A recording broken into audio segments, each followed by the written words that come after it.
Hey everyone, welcome to today's video. If you're a fan of epic tales, ancient myths, and timeless heroes, you're in for a treat.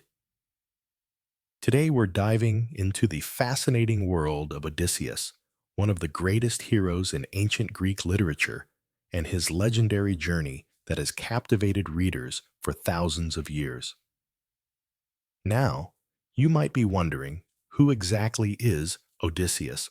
Well, Odysseus is the hero of Homer's epic, The Odyssey, a story that takes us on an unforgettable adventure filled with monsters, gods, and moral lessons. Odysseus is known for his intelligence, his cunning nature, and his incredible determination.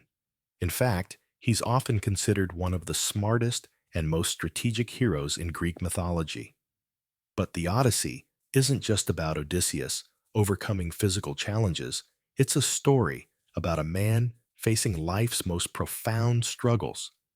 It's about loyalty, love, and the search for home, with Odysseus going through an epic journey that tests both his mind and his heart. His adventure goes beyond the external battles. It's also about the internal battles we all face, whether it's in relationships, the quest for purpose, or overcoming adversity. Today, we're going to explore some of the key events in Odysseus's life. From his daring escape from the Cyclops, to his battle with the Sirens, and finally his hard-earned return to Ithaca, the home he's longed for. We'll also take a deeper look at how Odysseus's story has shaped Western culture and literature, influencing countless stories that came after his. So, I invite you to join me on this epic adventure as we journey through the life of Odysseus, one of the most legendary figures in mythology. Whether you're familiar with his story or hearing it for the first time, there's something truly timeless about the challenges he faces and the triumphs he achieves. Don't forget to hit that like button, and if you're excited to embark on this journey with me, subscribe so you don't miss out on more legendary tales from the world of ancient myths. Let's get started and uncover the incredible legacy of Odysseus. Ready? Let's go. Before Odysseus became the hero we know from the Odyssey, he had a relatively quiet and noble beginning. Born in the island kingdom of Ithaca, he was the son of Laertes, a respected king, and Anticlea, a woman of great beauty and wisdom. Ithaca, a rugged and isolated island in the Ionian Sea, became Odysseus's home, and it's here that his story began, long before the epic journey that would define his life. Ithaca, while small, was a strategic location in the ancient Greek world, and Odysseus's family, the Laertiads, held power there. From an early age, Odysseus showed promise. He was intelligent, courageous, and quick-witted. These qualities would define his future adventures and helped him earn a reputation as one of the most cunning men in Greek mythology. In fact, his great wisdom and ability to think on his feet were qualities that would later set him apart in the eyes of both gods and men. Growing up, Odysseus was surrounded by a world steeped in myths and legends, and he was destined to become a key figure in the Greek heroic age. But like many heroes in Greek mythology, Odysseus was also shaped by personal challenges and hardships. His parents Laertes and Anticlea instilled in him the values of leadership and wisdom. But his early years were also marked by a sense of restlessness, a longing to see the world beyond his island home. When Odysseus reached adulthood, he assumed the title of King of Ithaca, following in his father's footsteps. But as much as he ruled his people with strength and intellect, he was also a man of deep desires, particularly when it came to love and family.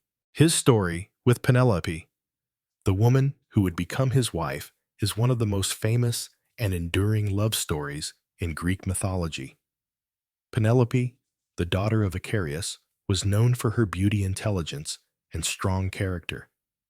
She was widely admired across the Greek world, and many suitors sought her hand in marriage. However, it was Odysseus, the clever and charismatic king of Ithaca, who ultimately won her heart. Their love story is not only about passion and attraction, but also about the mutual respect they had for each other's intellects.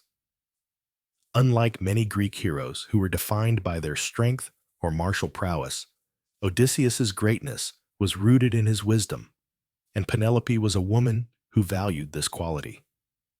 Their relationship was built on a foundation of mutual admiration and a shared sense of loyalty.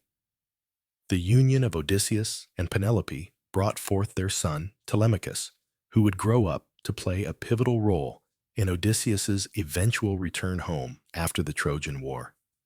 But before Telemachus's birth, Odysseus's life was filled with numerous adventures and challenges, and as a result, the couple spent much of their marriage apart, with Penelope often waiting for her husband's return from his various exploits. Despite the long absences and the uncertainty surrounding his fate, Penelope remained fiercely loyal to Odysseus. In fact, her faithfulness during the 20 years he was away is one of the most touching aspects of their relationship. Throughout this time, she faced the pressure of many suitors who believed Odysseus was dead, yet she steadfastly resisted remarriage, holding on to the hope that her husband would someday return. Penelope's intelligence and patience were just as vital to the narrative of the Odyssey as Odysseus's wit and cunning, and together they made an unforgettable pair in Greek mythology. When Telemachus was born, Odysseus was still a man of action, already embarking on his legendary adventures, including his involvement in the Trojan War. Telemachus's arrival into the world did not alter Odysseus's path in the immediate term, but it planted the seed for one of the most important emotional arcs in the story, Odysseus's deep love for his family and his desperate desire to return home. Telemachus was raised in Ithaca, under the watchful eyes of his mother Penelope and his father's faithful servants. He grew up without knowing the full details of his father's life or the incredible events that had taken him away. Throughout his childhood, Telemachus longed for a father figure, and as he reached adulthood, he began to question the rumors surrounding Odysseus's fate. Many of the Ithacans believed that Odysseus had died in the Trojan War, and as the years passed, the idea of his return seemed more and more unlikely. However, Telemachus was a young man of great potential and bravery. His story in the Odyssey parallels his father's journey in many ways, as he too is on a path of self-discovery. In fact, the beginning of his journey marks the start of the broader narrative of Odysseus's eventual homecoming. When Telemachus reaches the age of 20, he sets off on his own journey to find news of his father. A journey that not only helps him grow as a person, but also plays a crucial role in setting the stage for Odysseus's return. Telemachus travels to places like Pylos and Sparta seeking answers from the great heroes of the Trojan War, such as Nestor and Menelaus. Along the way, he learns of his father's legendary deeds and begins to understand the full scope of Odysseus's influence. These encounters shape Telemachus into a stronger and more confident leader, and his transformation from an unsure young man into a capable leader sets the stage for his eventual collaboration with Odysseus to reclaim their home. While Penelope raised Telemachus with love and care, it was clear that their family was always in a state of uncertainty and separation due to Odysseus's absence. For Odysseus, his heart longed for his family, and the thought of Penelope and Telemachus waiting for him in Ithaca drove much of his journey, even when he was far from home facing monsters and gods. Penelope, meanwhile, bore the painful task of fending off the advances of numerous suitors, all the while maintaining faith that Odysseus would return. Odysseus's deep bond with his family is one of the central themes of the Odyssey, and the emotional power of his eventual reunion with Penelope and Telemachus is one of the most moving moments in the entire epic. His longing to return home to be reunited with his wife and son drives his every action, even when confronted with seemingly insurmountable odds. As you watch Telemachus mature and eventually play a key role in the final defeat of the suitors, it's clear that the bond between father and son, though tested by time and distance, remains unbroken. In many ways, Telemachus's journey parallels his father's. Not only does he seek to find the truth about Odysseus's fate, but he also strives to prove himself as a worthy heir to his father's throne. The early life of Odysseus is not just a tale of adventures and glory, but one rooted deeply in family values, loyalty, and love. From his birth in Ithaca to his love for Penelope and his bond with Telemachus, Odysseus's story begins with the human side of this larger-than-life hero. His relationships with his family are the emotional heart of his journey, and they provide the motivation behind his legendary Odyssey. As we continue exploring Odysseus's adventures, we'll see how these early experiences shape his character and influence his decisions as he faces incredible challenges on his path back home. So, join me as we continue this adventure into Odysseus's legendary life, because this is just the beginning. The Trojan War.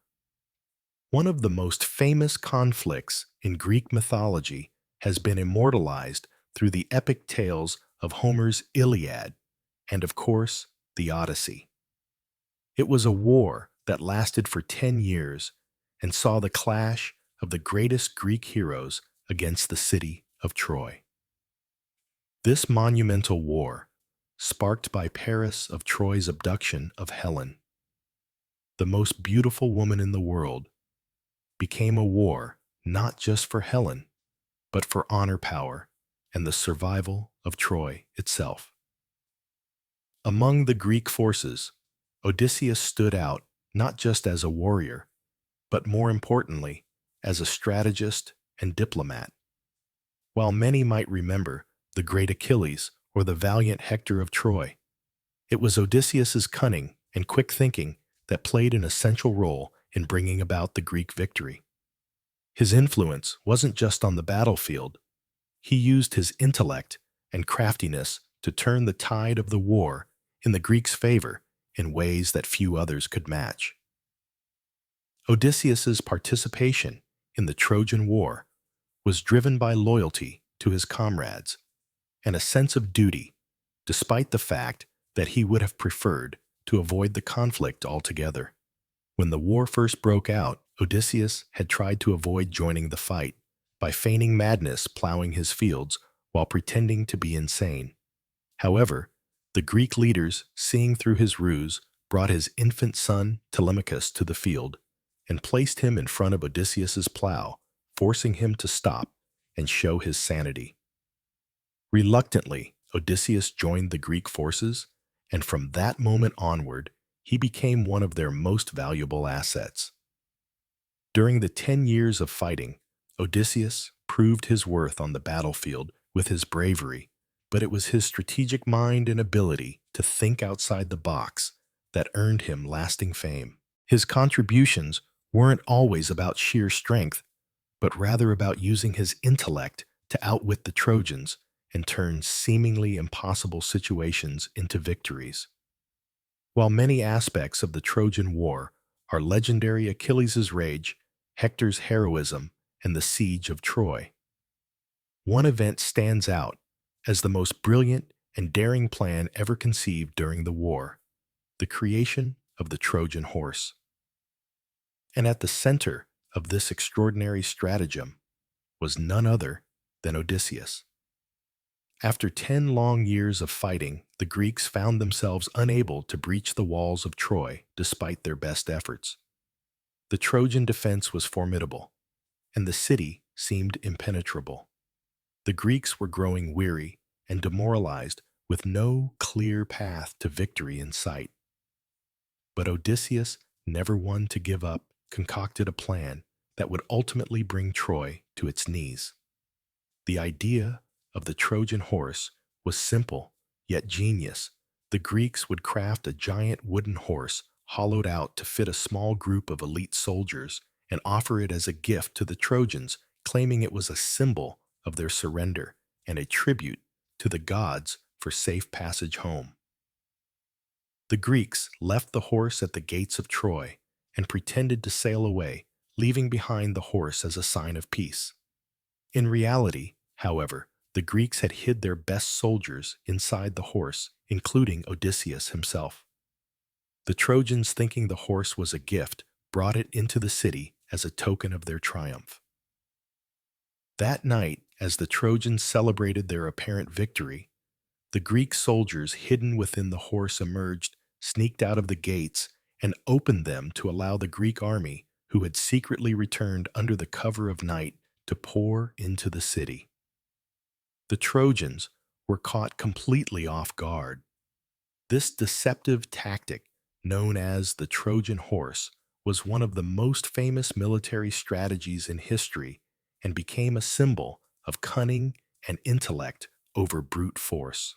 It was a classic example of Odysseus's greatest strength, his ability to outthink his enemies and turn the tide of battle with wit and ingenuity. The Greeks, under his leadership, launched a devastating surprise attack, which ultimately led to the fall of Troy. As for Odysseus, his role in the Trojan horse plan was crucial, as he had masterminded the entire operation. Not only did he organize the building of the horse and arrange for the Greek soldiers to hide inside, but he also played a key role in convincing his fellow leaders to go along with such a bold and unconventional plan. The Trojan horse is often considered Odysseus's greatest triumph, demonstrating his incredible strategic mind and his willingness to take risks for the sake of victory. The fall of Troy marked the end of the war, and the Greeks celebrated their hard-won victory. However, while many heroes were hailed for their bravery and valor, Odysseus's journey was far from over. The fall of Troy was just the beginning of his most famous adventure, the perilous journey home to Ithaca, which would take him another 10 years. It's in the Odyssey that we see Odysseus facing not just physical challenges, but emotional and psychological trials that test his patience, wisdom, and resolve. Despite his victory in Troy, Odysseus did not enjoy the glory and peace that many of the other heroes did. In fact, his journey home would be marked by endless trials, supernatural interference, and a constant battle against fate itself. The gods, in particular, would continue to shape his destiny, often making his return to Ithaca a seemingly impossible task. In the aftermath of the Trojan War, Odysseus became a symbol of both the rewards and burdens of war. His fame was assured not just as a great warrior, but as a master strategist whose mind could outmaneuver even the strongest of enemies. Yet his wartime success was a prelude to the ultimate test, returning home and reuniting with his family after years of separation. Odysseus's role in the Trojan War was indispensable, particularly through his strategic brilliance and his ability to think beyond the typical soldier's role. His Trojan horse trick has become one of the most iconic and enduring military strategies in history, proving that intellect often outweighs brute strength.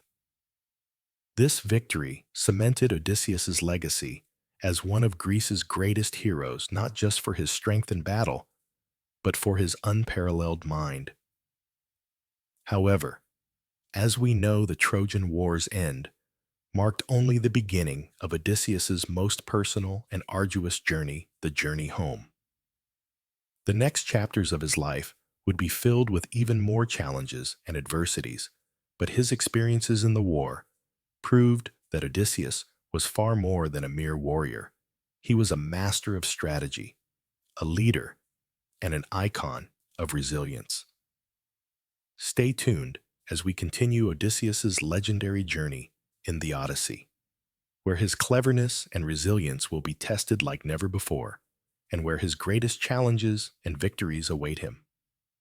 After the long and brutal Trojan War, Odysseus and his men set sail to return home to Ithaca, expecting a quick and easy journey. However, as with every great hero's journey, the path back was fraught with obstacles, challenges, and divine interference. Each step of Odysseus's journey was marked by encounters with mythical creatures, gods, and extraordinary adventures. The first of these challenges came right after the war, as Odysseus and his men landed on the shores of Ismarus, home to the Cacones. After leaving the ruins of Troy and setting sail towards Ithaca, Odysseus and his crew arrived at the island of Ismarus, the home of the Cacones, a tribe of fierce warriors. The Cacones lived on the eastern coast of Thrace, and when Odysseus and his men came ashore, they saw an opportunity to loot and plunder. However, they underestimated the Cacones, and what began as a successful raid quickly turned into a costly mistake. Odysseus and his men attacked the city of Ismarus, sacking it and taking all the treasure and provisions they could find. They indulged in their success, staying longer than they should have, celebrating their victory and growing overconfident. This complacency would prove to be their downfall. The Cacones, although initially caught off guard, quickly rallied and mounted a counterattack. They were not a weak or defenseless people, and they fought back fiercely. The Cacones, aided by reinforcements from neighboring cities, launched a surprise assault on Odysseus's men, forcing them to retreat. Odysseus and his crew were caught off guard by the swift response, and the battle turned into a disastrous loss for the Greeks. Odysseus and his men suffered heavy losses, losing several of their comrades. They were eventually forced to flee the island, narrowly escaping the wrath of the Cacones. This first encounter on their journey home is a sobering reminder of the dangers of hubris, the excessive pride that led them to stay longer than necessary and underestimate their opponents. It was a harsh lesson for Odysseus, reminding him that even after the Trojan War, there were still enemies lurking around every corner. After the attack on Ismarus, Odysseus and his men sailed away battered and shaken by the defeat, and set their sights on the next phase of their journey. As they sailed away from the shores of Ismarus, Odysseus and his crew soon found themselves encountering the influence of the gods, a theme that would continue throughout his entire journey. The next island they reached was that of Aeolus, the god of winds, who was known for his power over the winds and his ability to control the weather. Aeolus greeted Odysseus and his crew, warmly offering them hospitality and shelter. He had heard of their adventures and the victory in Troy, and he was eager to assist them on their journey. In a generous act, Aeolus provided Odysseus with a gift, a great sack containing all the winds that could blow them off course, except for the favorable wind that would carry them directly back to Ithaca. With the winds contained in the bag, Odysseus's journey seemed to be back on track. However, disaster struck once again. As they sailed closer to Ithaca, Odysseus, feeling confident that the journey was nearly over, fell into a deep sleep. His men, curious about the contents of the mysterious sack, opened it, thinking it was filled with treasure. Instead, as soon as they released the winds, a violent storm was unleashed, driving them far off course once again. The ship was blown far away from Ithaca, and Odysseus's men found themselves back at the island of Aeolus. This time, however, Aeolus refused to help them, seeing their misfortune as a sign that the gods were against them. He sent them away with harsh words, telling Odysseus that they were cursed and would never return home. Once again, the gods had intervened in Odysseus's journey, and his dreams of a quick return to Ithaca were dashed. Undeterred by the setbacks, Odysseus and his men continued their journey, hoping that fortune would eventually favor them. Their next stop was the land of the Laestrygonians, a race of giant cannibals. The Laestrygonians were a terrifying and dangerous people, and their encounter with Odysseus and his crew was catastrophic. When Odysseus's fleet arrived at the harbor of the Laestrygonians, they initially thought they had found a peaceful land. However, their hopes were shattered when the Laestrygonians attacked. These giants threw massive boulders at the ships, sinking all but one of them. The Laestrygonians then boarded the remaining ship and devoured many of Odysseus's men. Odysseus and the remaining survivors managed to escape, but they lost several of their ships and many of their crew in this brutal encounter. The attack by the Laestrygonians was a reminder that no matter how many victories they had won, Odysseus and his men were still vulnerable to the dangers of the world, and the gods and fate had a way of complicating their journey. The encounter with the Cicones marks the first of many challenges that Odysseus would face on his journey home.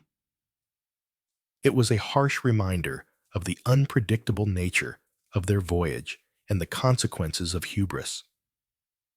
After defeating Troy, Odysseus's confidence was shaken by the harsh realities of the world. Each subsequent trial, from the winds of Aeolus to the cannibalistic Laestrygonians and the enchantments of Circe, would test not only Odysseus's bravery and cunning, but also his ability to lead and keep his men focused on their goal, returning home to Ithaca. The lessons learned during these encounters would shape Odysseus's character and prepare him for the even greater challenges that lay ahead, including the legendary monsters of the Sirens Scylla and Charybdis, as well as the trials posed by the gods themselves. But for now, his journey was still in its early stages, and the road to Ithaca seemed long and fraught with peril. As Odysseus faced these early challenges, starting with his clash with the Cicones, he was reminded of how quickly fortune could shift even after victory. The battles and adventures that followed revealed the true nature of his leadership, the balance between courage, intellect, and the constant struggle against the unpredictable forces of the gods. The hardships were many, but Odysseus's resolve would not waver. His journey home was far from over, and with each encounter, he learned and adapted, preparing for the even greater challenges that lay ahead. After leaving the land of the Cicones and surviving the dangers of the Laestrygonians, Odysseus and his crew continued their perilous journey home.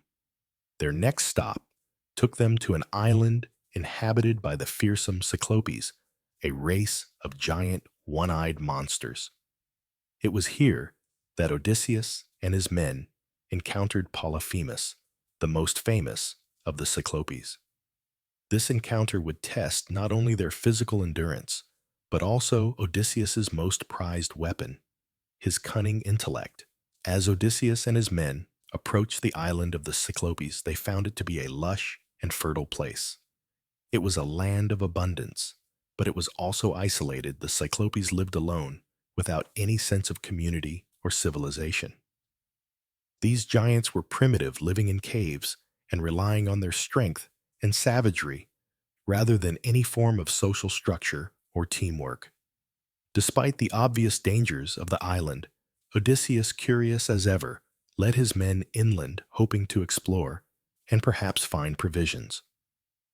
The Cyclopes, known for their isolation, did not live in cities or villages, but rather in scattered caves.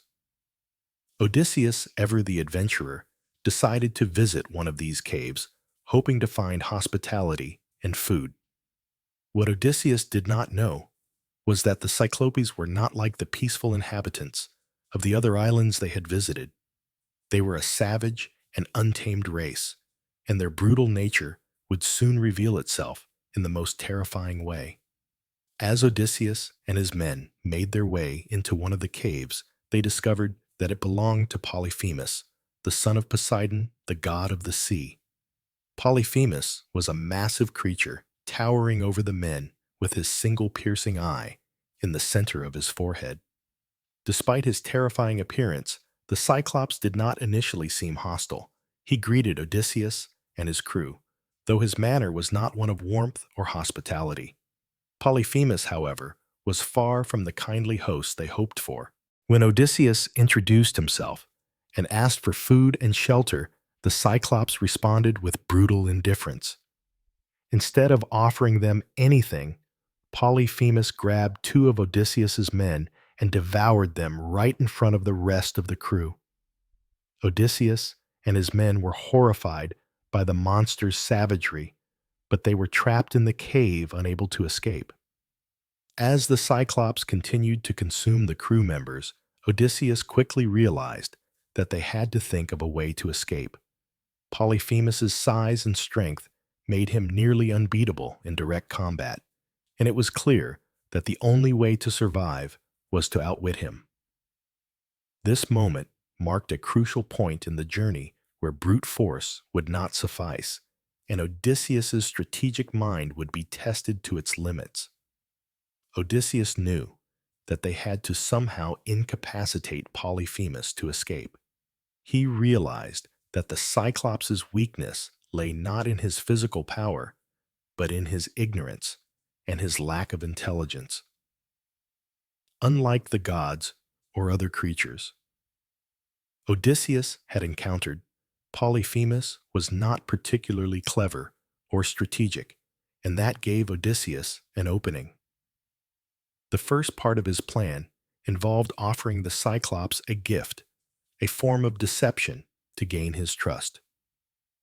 Odysseus told Polyphemus that his name was Nobody. This clever trick was based on a cunning idea. If Odysseus and his men could somehow blind the Cyclops, they could tell him that Nobody was responsible for his injury, causing him to be confused and unable to seek revenge.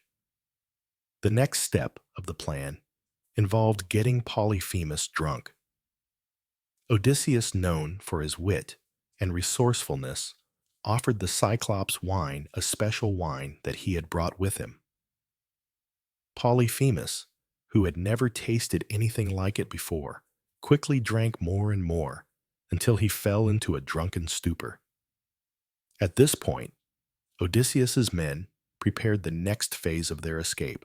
While Polyphemus was unconscious, Odysseus and his men crafted a large, sharp wooden stake from a part of the cave's structure. The stake was hardened in the fire, making it a powerful weapon. With the Cyclops passed out from the wine, Odysseus and his men seized the opportunity.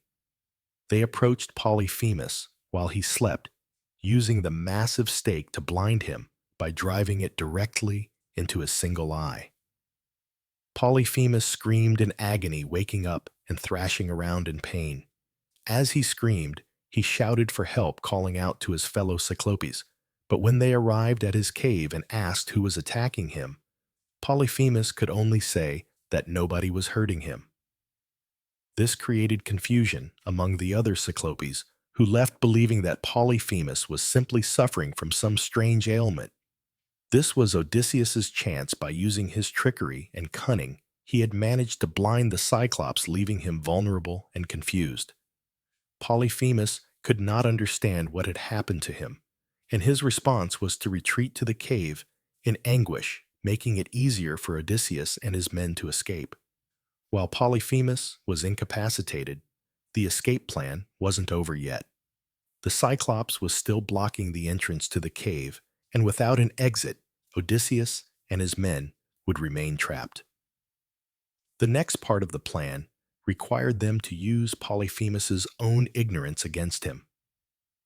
Odysseus and his men still hiding inside the cave, tied themselves to the undersides of Polyphemus's sheep. In the morning, when the Cyclops let his sheep out to graze, he felt the tops of the animals, but he couldn't feel the men beneath them. As the sheep walked out, the Greeks were able to slip past Polyphemus undetected, using the creatures as cover.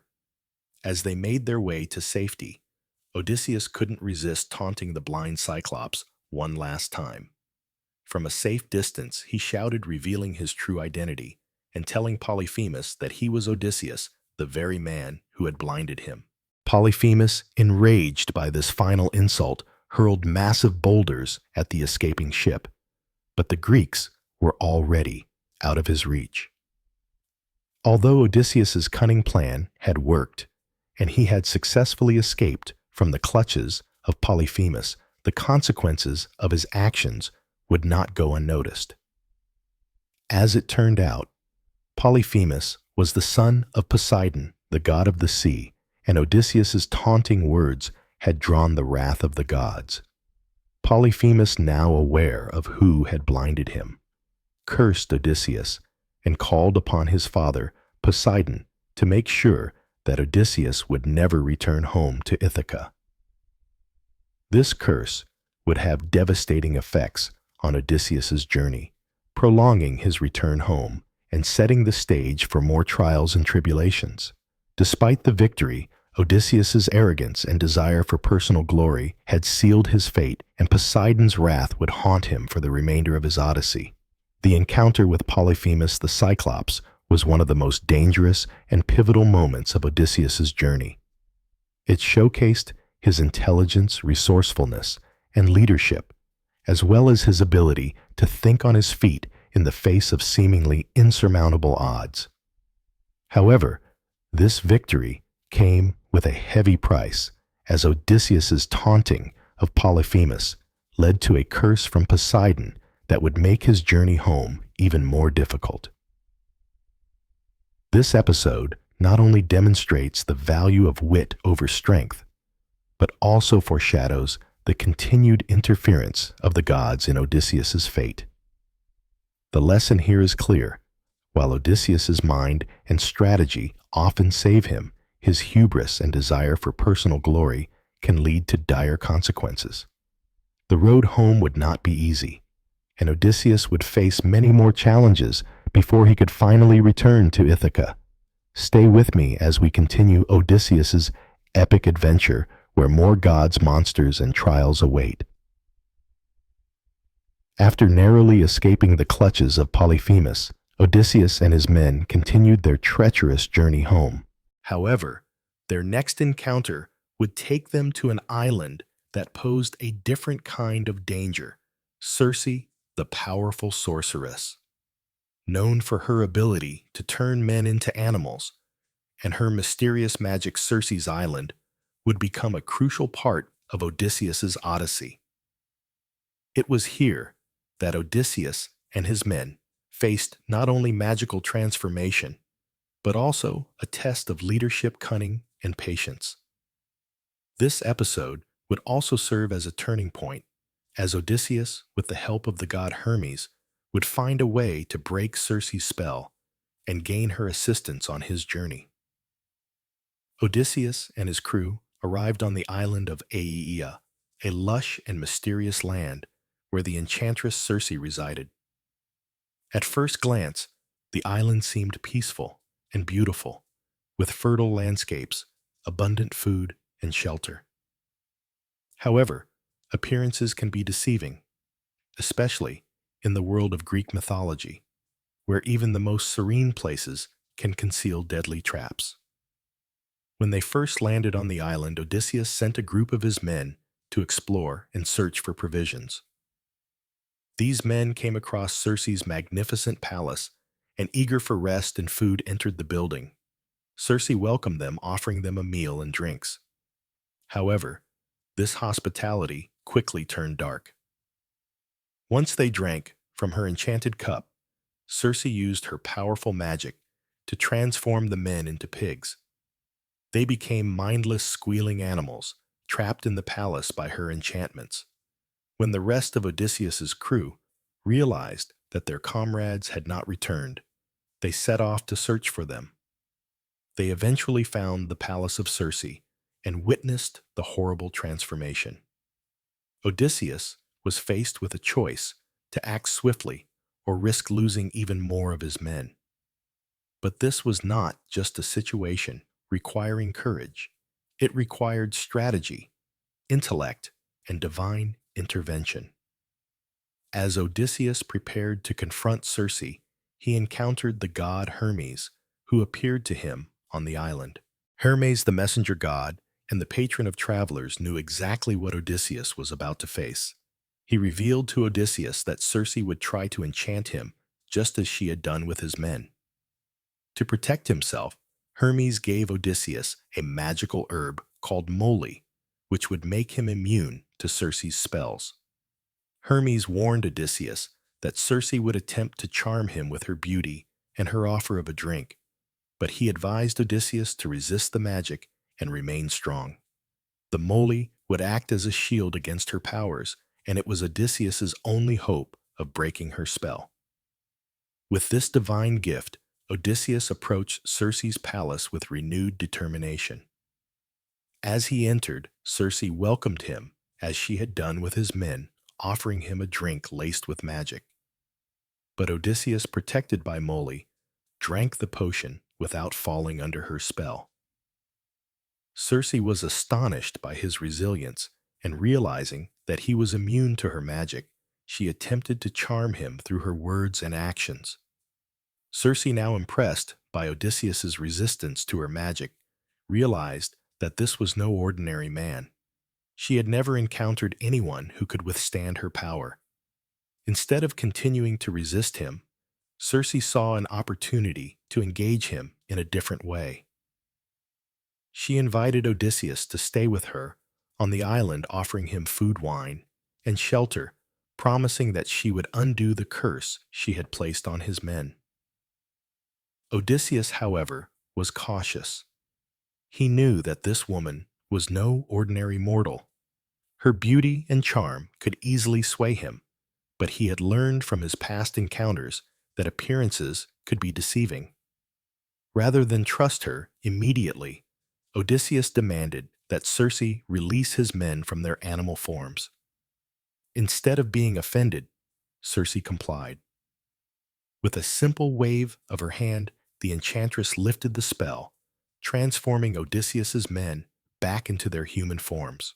They were overjoyed, but they still remembered the terror of their earlier transformation into pigs. Circe assured them that they were safe now and that she had no intention of harming them. However, Odysseus did not let his guard down. He realized that they needed to stay on the island for a time, not just to recover, but to plan their next steps. Circe, sensing Odysseus's wariness, offered him advice about the challenges that lay ahead. She warned him of the Sirens Scylla and Charybdis and told him that the next phase of his journey would be fraught with danger. She also revealed that Odysseus would need to consult the prophet Tiresias in the underworld to learn the exact path home. Odysseus and his men stayed on the island of Aea for a long time, resting and recovering from the trials they had faced so far. Circe treated them with kindness and hospitality during their stay, providing them with food, shelter, and advice.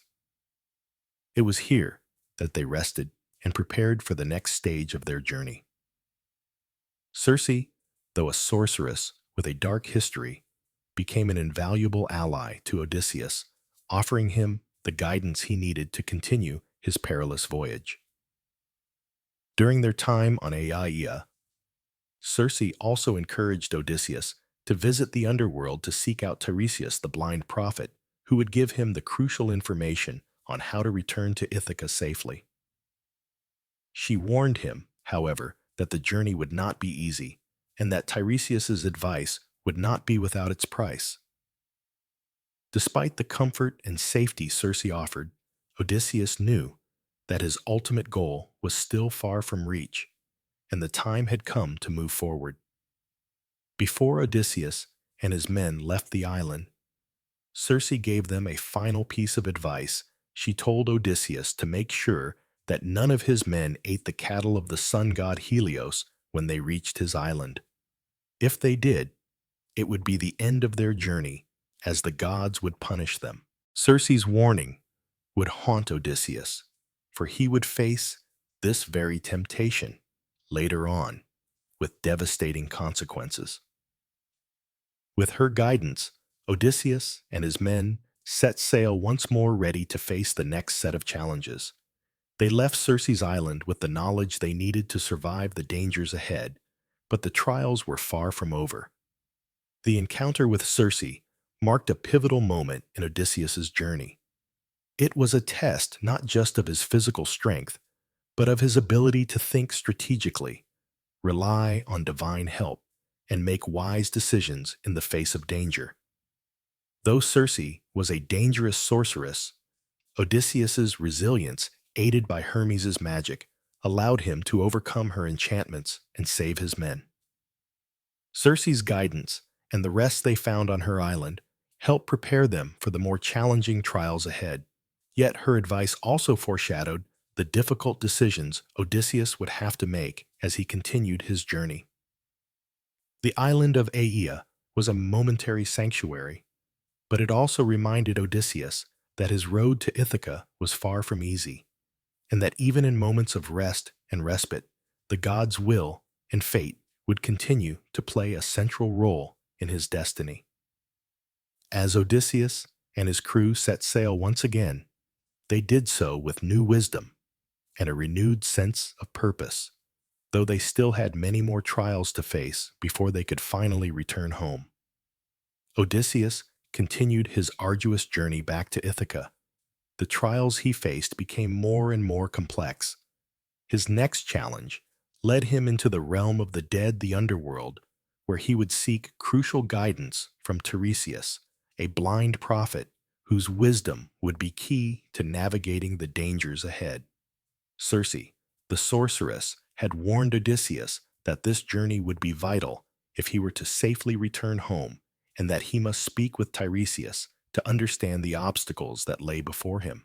The journey to the underworld was a significant moment in the Odyssey, not just because it involved venturing into the land of the dead, but also because it offered Odysseus an opportunity to gain vital insights into both his future and the consequences of his past actions.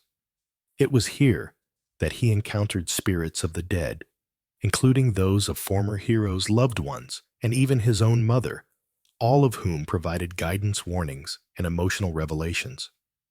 After receiving Circe's counsel, Odysseus sailed with his men to the shore of a desolate, dark region near the land of the Sirens, where the entrance to the underworld was located. The landscape was bleak and foreboding, with the very air seeming to pulse with a sense of death and the unknown. To reach the underworld, Odysseus had to perform a specific ritual, a sacred offering to the spirits of the dead. At Circe's direction, Odysseus dug a trench in the ground and filled it with milk, honey, and wine, creating a mixture meant to attract the spirits. He also made an offering of blood from slaughtered animals. This, as Circe explained, would enable the souls of the dead to drink from it and speak to him.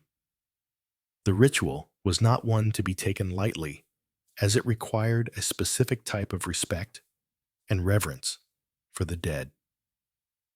Once the ritual was completed, shadows and spirits began to emerge from the darkness swirling around the offering. As the spirits drank the blood, they began to speak, but Odysseus knew that he must first seek Tiresias, who alone could guide him in his quest. The prophet Tiresias was the key to understanding how to safely return home and avoid the many dangers that lay in wait. After some moments of silence, Tiresias's spirit appeared, a ghostly figure that was still imbued with the wisdom of his former life. Tiresias had once been a mortal, a prophet, and a wise man, but he had been granted the power to see the future even after his death. This ability was a gift, and his spirit continued to offer guidance to Odysseus from the depths of the underworld. Tiresias's words were filled with cryptic wisdom and warnings, and he began by giving Odysseus a clear prophecy. The most significant part of Tiresias's message was that Odysseus's journey home would be fraught with difficulty. He told him that his ship and crew would face numerous challenges and that they would suffer greatly as a result of the choices Odysseus made. Tiresias warned him of the temptation that would come from Helios's cattle, saying that if his men were to slaughter the cattle of the sun god, their entire ship would be destroyed. Tiresias also prophesied that despite all the hardships, Odysseus would eventually make it home, but it would not be without cost. He was told that when he finally did reach Ithaca, he would find his household in disarray, with many suitors vying for his wife Penelope. The prophecy foretold that Odysseus would need to take vengeance on these suitors, and that the final trials would include a long and bloody battle before peace could be restored. Tiresias did not shy away from cautioning Odysseus about his future conduct. The prophet warned him that the gods, especially Poseidon, were angry with him for his actions against Polyphemus, and that these gods would make the journey even more treacherous. He advised Odysseus to avoid being driven by pride or hubris and to be mindful of the divine will as he continued his journey. Tiresias also suggested that Odysseus should seek atonement for the crimes of his past and make offerings to the gods to appease them. After receiving his prophecy, Odysseus was overwhelmed by a flood of spirits, the souls of those who had died. These spirits, all longing for a chance to communicate with the living, began to crowd around him. They were a mixture of familiar faces and unknown souls, each with their own story and each needing to be heard. The first of the spirits to approach was Elpenor, one of Odysseus's own men, who had died on Circe's island after drunkenly falling from a roof. Elpenor's spirit appeared in a sad and desperate state, unable to find peace. He begged Odysseus to return to Circe's island and give him a proper burial so that his soul could rest in peace. Odysseus, moved by Elpenor's plea, promised that he would return to honor his fallen comrade. This moment showed Odysseus's deep sense of duty and respect for his men, even in death, and underscored the personal responsibility he felt as a leader. As the spirits continued to emerge, Odysseus encountered the souls of heroes from the past, including Agamemnon, the commander of the Greek forces in the Trojan War. Agamemnon's spirit told Odysseus of the treachery he faced when he returned home, revealing that his wife Clytemnestra had murdered him upon his arrival. Agamemnon's tragic fate served as a warning to Odysseus about the dangers of returning home and trusting those closest to him. The story was a stark reminder of the vulnerability that even the greatest of heroes faced in their personal lives. Next, Odysseus encountered the spirit of Achilles, the great hero of the Trojan War.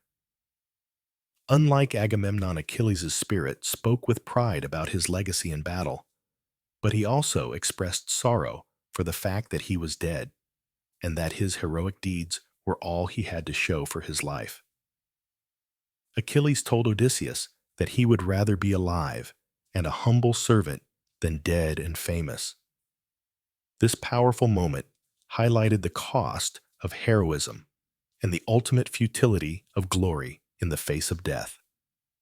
Achilles' words affected Odysseus deeply, serving as a poignant reflection on the nature of life and the value of living well rather than seeking fame. Odysseus' encounter with these spirits revealed his complex emotions regarding his journey, his legacy, and his mortality. It also highlighted the themes of honor sacrifice and the unspoken costs of war and glory. The presence of these figures in the underworld was a reminder that while Odysseus was seeking guidance for his future, the past was always going to shape his decisions and his fate. After speaking with Tiresias and hearing from the spirits of the dead, Odysseus was ready to depart the underworld and continue his journey. However, before he left, he encountered the spirit of his mother Anticlea, who had died of grief while he was away at war. Her appearance was a deeply emotional moment for Odysseus as he realized how much he had lost during his long absence. His reunion with her in the underworld was heartbreaking. He longed to embrace her, but as a spirit, she was beyond his reach. Their conversation was brief, but it reinforced Odysseus's sense of loss and his desire to return home to Ithaca. With the spirits fading into the darkness, Odysseus prepared to leave the underworld. He had received the necessary guidance and warnings, and now it was time to face the challenges that lay ahead. Tiresias had forewarned him of the obstacles, but Odysseus now understood that the journey home would require not just strength, but wisdom and self-reflection. The underworld had revealed much to him about the fate of others, the cost of his actions, and the fragility of life. With this knowledge in hand, Odysseus sailed away from the land of the dead, more determined than ever to reach Ithaca and restore order to his life.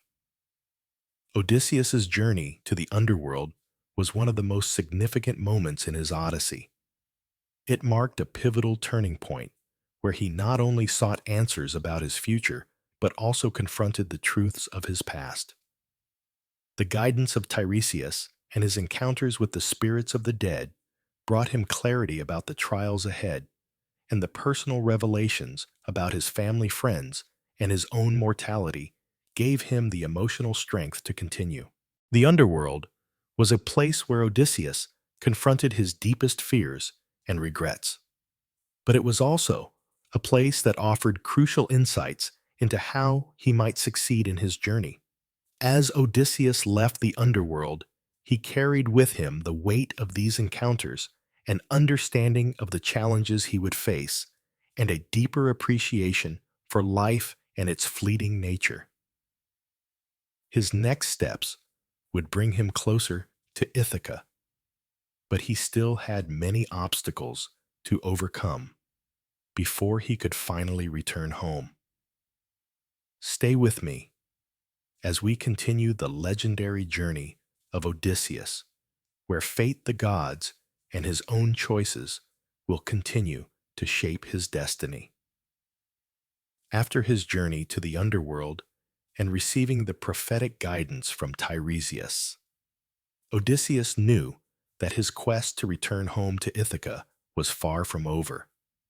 Ahead of him lay even more treacherous challenges, many of which would test his resolve and his ability to lead his men. One of the most dangerous encounters on this final stretch of his journey would be with the Sirens' seductive creatures whose beautiful singing lured sailors to their deaths. In this section of the Odyssey, we see Odysseus's intelligence and self-discipline put to the ultimate test as he faces the irresistible temptation of the Sirens' song. The Sirens, often depicted as half-woman, half-bird creatures, were known for their hauntingly beautiful voices.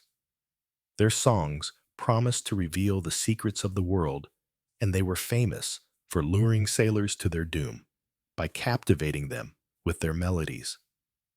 Once, the sailors were drawn near the Sirens' songs would lead them into dangerous waters where their ships would wreck upon the jagged rocks of the island, causing death and destruction. For any sailor who encountered the Sirens, the temptation of their song was near impossible to resist. The Sirens would sing songs of love loss and adventure, each note weaving a spell over anyone who heard it. Those who tried to follow the melody would be drawn toward the rocky shores where their ships would be destroyed, and they would be lost to the sea forever.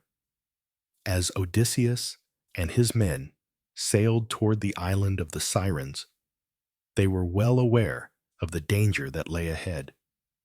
Circe the sorceress, who had helped them before, had forewarned Odysseus of the Sirens and their deadly power. She gave him crucial advice on how to survive this encounter.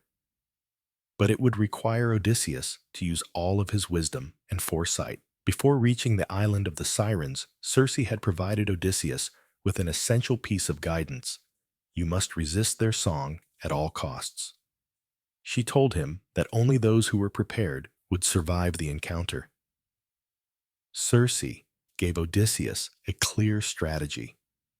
He must have his men block their ears with wax so that they could not hear the song, while Odysseus himself would listen to the sirens' music, but would be physically restrained to prevent him from acting on his impulse to steer the ship toward the deadly shore. Odysseus knew that the sirens' song would be a formidable temptation, even for a man of his intellect and willpower. He also understood the risks it posed, not just for himself, but for his entire crew. To survive this encounter, Odysseus had to outsmart the sirens without falling prey to their spell. This encounter would test not just his ability to resist temptation, but also his leadership and his ability to make the right choices for the good of the crew. As Odysseus and his men neared the island of the Sirens, he gave clear instructions to his crew. They were to seal their ears with beeswax, a method that would block out the deadly song. This action was crucial because the crew, being unable to hear the sirens, would remain immune to their enchantment. This strategy ensured that even if the sirens' song was irresistible, the crew would not be swayed or distracted from their mission. Odysseus, however, did not share the same protection. He was determined to hear the sirens' song for himself, as he was curious about their powers and the truths they promised to reveal. But knowing that the temptation would be overwhelming, he ordered his men to bind him tightly to the mast of the ship. His plan was simple but daring. As he heard the sirens sing, he would beg his men to release him, but they were forbidden to obey his commands until they were safely past the island. This was a plan built on self-discipline. Odysseus understood that the allure of the sirens' music could drive a man to madness. He needed to hear their song, but knew that he would have to resist their call to steer the ship into disaster. He placed his trust in his men's loyalty and in his ability to remain steadfast despite the temptation. As Odysseus and his crew sailed closer to the island, the sirens began to sing. The air was filled with their sweet, seductive melodies, and the song was irresistible. As promised, the sirens sang of ancient knowledge of heroes and of the world beyond the horizon, things that every sailor would want to know. They promised Odysseus that they would reveal all the secrets of the world, the truths that had eluded him during his long journey. The moment Odysseus heard their voices, he was immediately struck by the beauty and allure of the song. The sound was so enchanting, so powerful, that he begged his men to release him from his bonds, urging them to steer the ship toward the rocks where the sirens waited. His desire to know more, to understand what the sirens promised, was so overwhelming that he couldn't help but plead for freedom.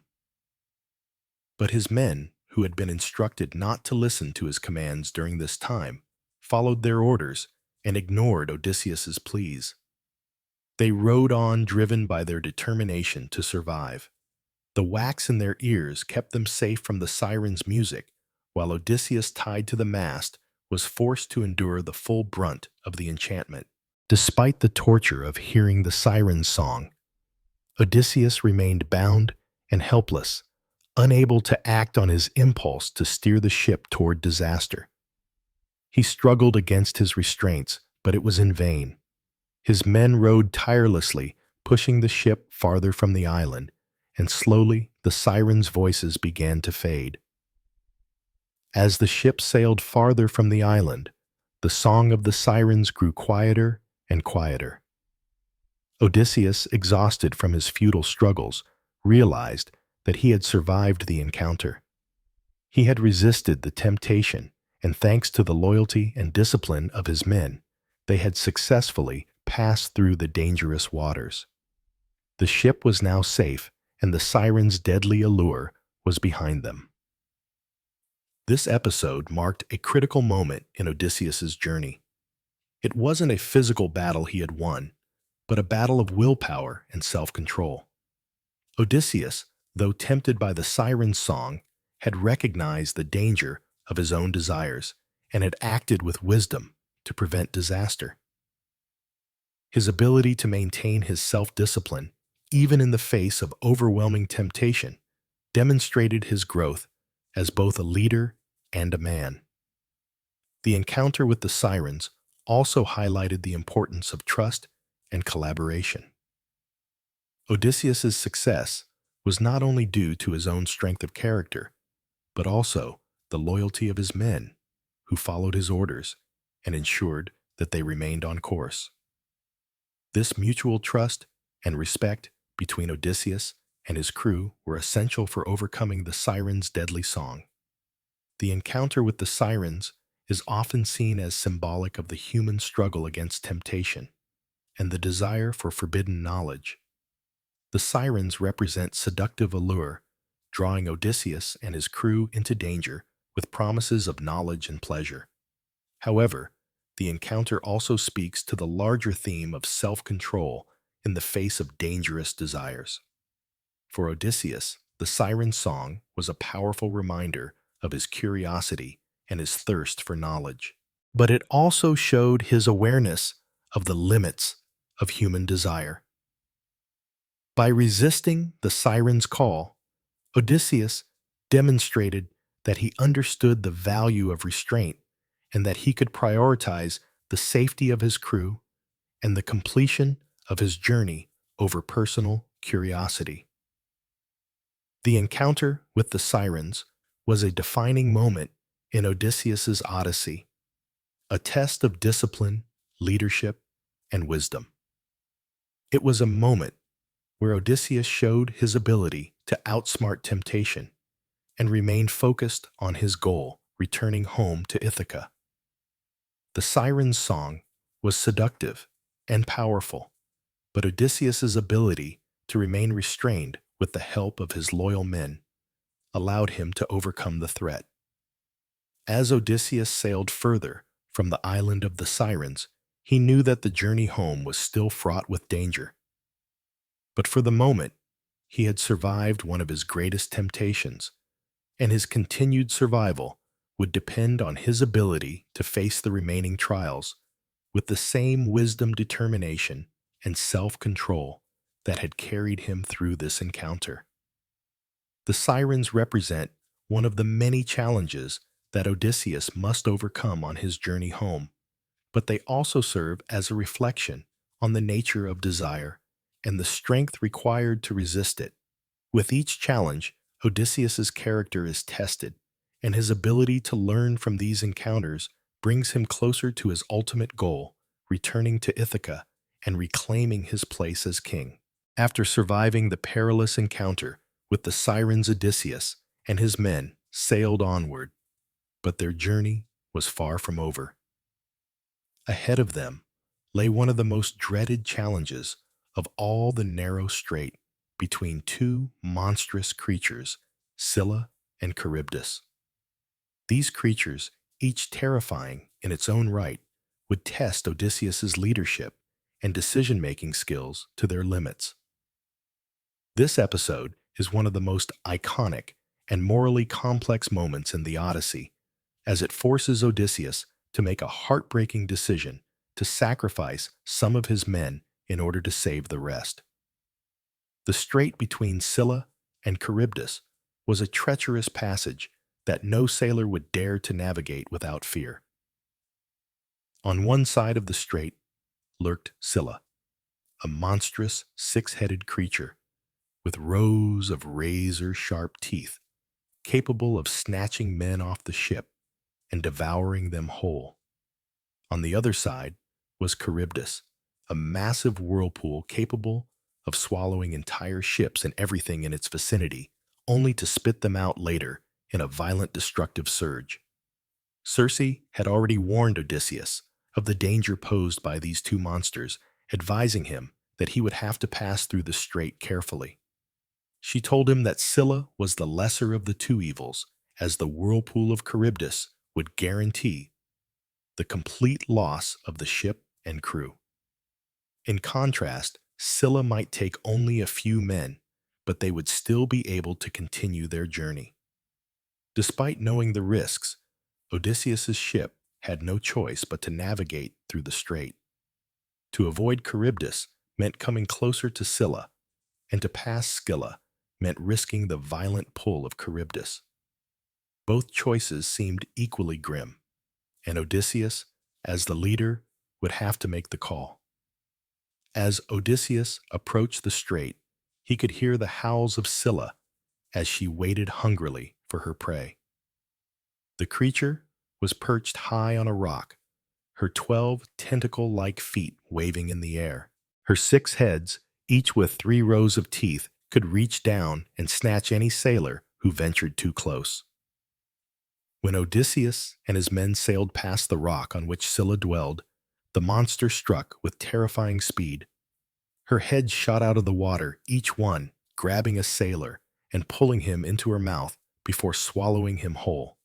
The men screamed as they were torn from the ship, helpless in the face of Scylla's attack.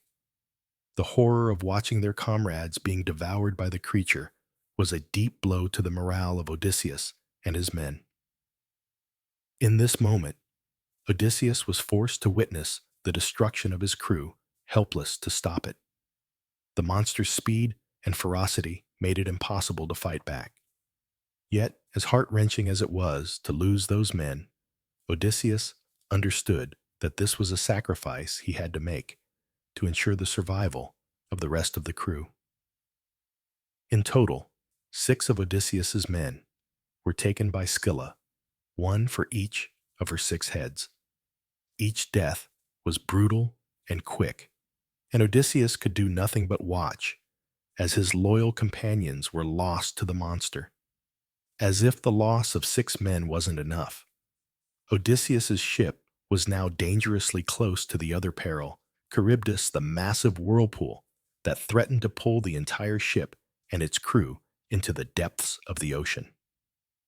Charybdis was a creature of pure chaos, a massive beast that created a powerful, deadly suction, dragging everything within reach into the abyss. Odysseus knew that if they strayed too close to the whirlpool, their ship would be destroyed without a trace.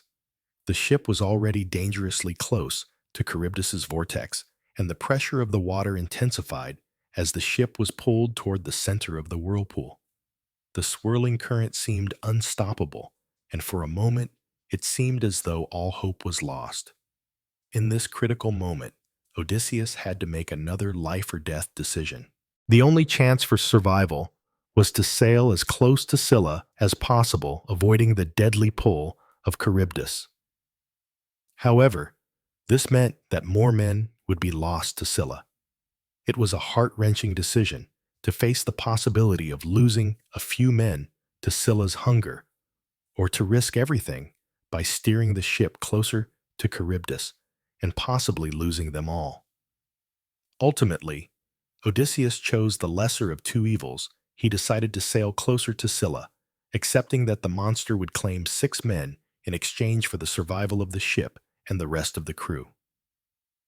He knew that his men's sacrifice was unavoidable if they were to continue their journey.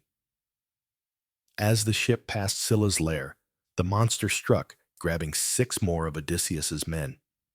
Odysseus, with a heavy heart, could only watch as the monster devoured them. He was powerless to intervene, but he understood the necessity of the sacrifice. His decision was based on the harsh reality that in war and survival, not all choices were clear or easy. As they sailed on, the ship narrowly escaped the whirlpool of Charybdis, and the remaining men breathed a sigh of relief. The danger was far from over, but at least they had made it through one of the most perilous parts of the journey.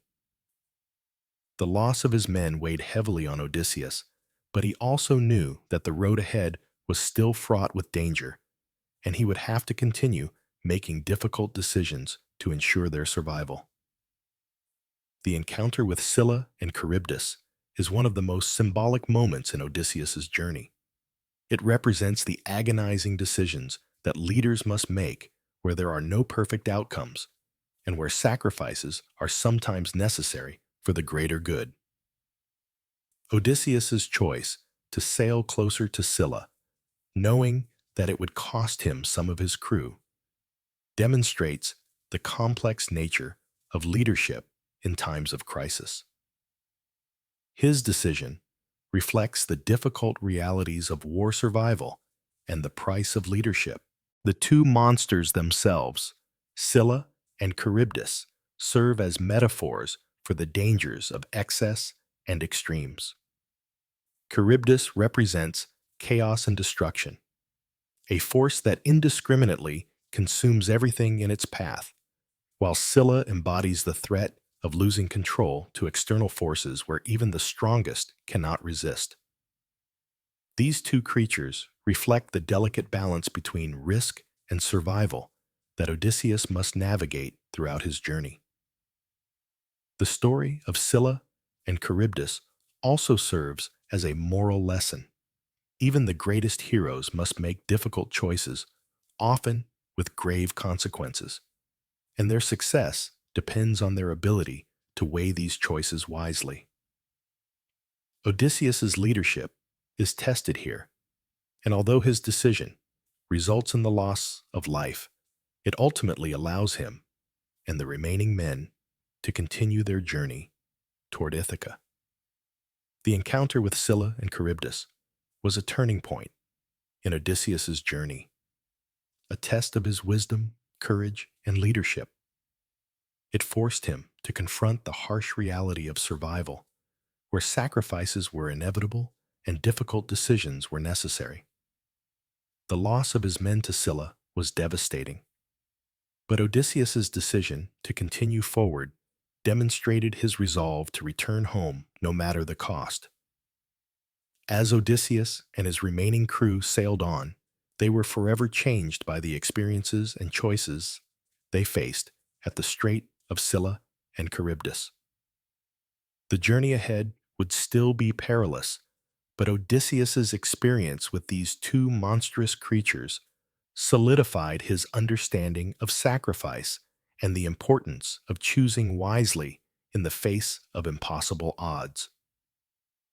In the end, the tale of Scylla and Charybdis is one of the most memorable in the Odyssey, highlighting both the brutality and the strategic brilliance that define Odysseus as a hero.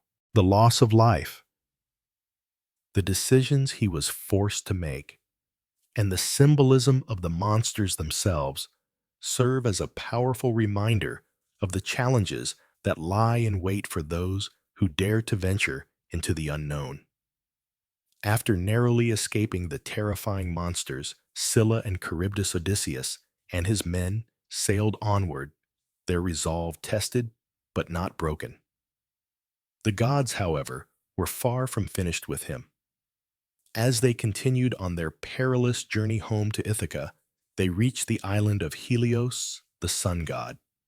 Circe, whom they had met earlier, had specifically warned Odysseus that they must not harm the sacred cattle of Helios. These cattle sacred to the sun god were a crucial part of his divine realm, and any harm to them would incur the wrath of the gods. But as often happens in myths and in life, temptation can be overwhelming, especially in the face of hunger and desperation. Odysseus's men, weary from their long journey and the many trials they had faced, would make a fateful decision that would lead to disaster and tragic loss. Before reaching the island of Helios, Circe had offered Odysseus an ominous warning. She told him that the island was home to the cattle of Helios and that if his men harmed them, great punishment would befall them. She emphasized that no matter how hungry they became, Odysseus must maintain control over his crew and prevent them from even thinking about harming the cattle. Circe's warning was clear: resist the temptation and remain patient. She also foretold that if they obeyed the warning, they would continue on their journey and eventually reach Ithaca. But if they disobeyed, the consequences would be severe, and their return home would be delayed even further, possibly forever. Despite the gravity of Circe's warning, Odysseus could never have anticipated the extent of the trial his crew would face on the island of Helios. It was a classic test of leadership and self-discipline, one that would ultimately reveal the true nature of his men's resolve and the immense power of temptation. When Odysseus and his men reached the island of Helios, they were exhausted from their previous trials. The island was beautiful and peaceful, with rich green pastures where the sacred cattle grazed under the sun's warm rays. The cattle of Helios were majestic, unlike any other livestock Odysseus had encountered. Their divine nature made them untouchable, and their meat was said to be forbidden by the gods. At first, the crew remained obedient, knowing the importance of keeping to the gods' rules. But as the days passed, they grew weary, and their supplies ran low. Hunger began to gnaw at their bellies, and the temptation to slaughter the cattle grew stronger. Odysseus, aware of the gravity of the situation, warned his men to resist the temptation, urging them to endure a bit longer until they could leave the island. However, the pressure of hunger proved too great for some of his men. As Odysseus made plans to leave the island as soon as possible, a storm arose, keeping them trapped on the island for a month. The men, now desperate and hungry, began to doubt that they would ever make it out. In the absence of food, the temptation to slaughter the cattle was overwhelming, and despite Odysseus's repeated warnings, some of his men decided to go against his orders. The critical moment came when Odysseus, feeling the weight of their prolonged hunger, fell into a deep sleep while on the island. His men, unable to withstand their hunger any longer, began to plot behind his back. Eurylochus, one of Odysseus's more influential men, led the group that decided to defy their leader's orders. He argued that they were starving and that they should sacrifice a few of the cattle to survive. After all, they were stuck on the island with no escape in sight, and they couldn't afford to die of hunger. Eurylochus convinced the others that it was better to die with full bellies than to wait for death to come from starvation. In defiance of Odysseus's orders, they slaughtered several of the sacred cattle, cooking the meat and feasting upon it. While the men ate, Odysseus remained asleep, unaware of their actions. When he awoke, it was already too late. His men had broken the sacred oath, and the gods were about to unleash their wrath. The immediate consequences of the men's actions were felt almost immediately. Helios, enraged by the slaughter of his sacred cattle, went straight to Zeus, the king of the gods, and demanded that Odysseus and his men be punished. Helios threatened to never shine again if the men were not punished for their transgression. The violation of the divine order was an offense that could not go unpunished. Zeus, listening to the complaints of Helios, reluctantly agreed. He vowed that Odysseus and his crew would face a horrible retribution for their disobedience. Zeus sent a violent storm to destroy the ships of Odysseus and his men. As they set sail from the island, Zeus unleashed his fury. A terrible thunderstorm battered the ships, sending them off course and into the open sea. The storm was so intense that Odysseus and his crew could not even attempt to resist it. A bolt of lightning struck one of the ships, and the entire vessel was destroyed. All of the men who had partaken in the feast of the sacred cattle were killed in the storm, swept away by the waves, or struck by Zeus's thunderbolt. Odysseus himself survived, but he was left alone and bereft, with the loss of his men weighing heavily on his soul. The gods had spoken, and their punishment was swift and terrible. The tragedy that struck Odysseus and his men on the island of Helios serves as a powerful moral lesson about the consequences of disobedience and the irresistible force of temptation. The gods' wrath over the violation of their divine laws led to a catastrophic loss for Odysseus. He had trusted his men, and yet they had not trusted him enough to follow his orders. The betrayal of Odysseus's leadership was a bitter reminder of the fragility of human resolve when faced with extreme temptation. The episode on Helios's island is significant because it highlights a fundamental theme in Greek mythology: the concept of hubris, the prideful violation of divine laws, and the inevitable consequences that follow. By defying the gods and taking what was forbidden, Odysseus's men sealed their own doom. They paid the price for their impatience and disobedience, and in doing so, they brought ruin not only upon themselves, but also on their leader. For Odysseus, the loss of his men on the island of Helios was another tragic chapter in his long journey home. Every decision, every misstep seemed to cost him more than he could bear. And yet he continued on alone, but determined to reach his ultimate goal, Ithaca. The events on the island of Helios were a turning point in Odysseus's journey. They represented the cost of leadership and the dangers of temptation, both external and internal. Odysseus was faced with the choice of whether to let his men fend for themselves or to impose his will for the greater good. Unfortunately, his men's decision to disobey him led to their tragic end. For Odysseus, the tragedy on Helios's island reinforced the theme of sacrifice. Throughout his journey, he has been forced to make difficult choices, decisions that often involved the loss of his men or his own comfort. The island of Helios added to that sense of sacrifice, reminding Odysseus that the journey home was never meant to be easy, and that the cost of returning to Ithaca would always involve painful choices. Ultimately, the loss of his men on Helios's island serves as a reminder that leadership is not just about command. It is about understanding the consequences of every action, being vigilant against temptation, and maintaining control even in the most difficult circumstances. The encounter with the sacred cattle of Helios marks a tragic and pivotal moment in Odysseus's Odyssey. The temptation to disobey divine law, the breakdown of discipline among his crew, and the resulting punishment at the hands of the gods reflect the harsh reality of the journey that Odysseus must endure. It is a lesson in the importance of self-discipline, obedience, and respect for divine law.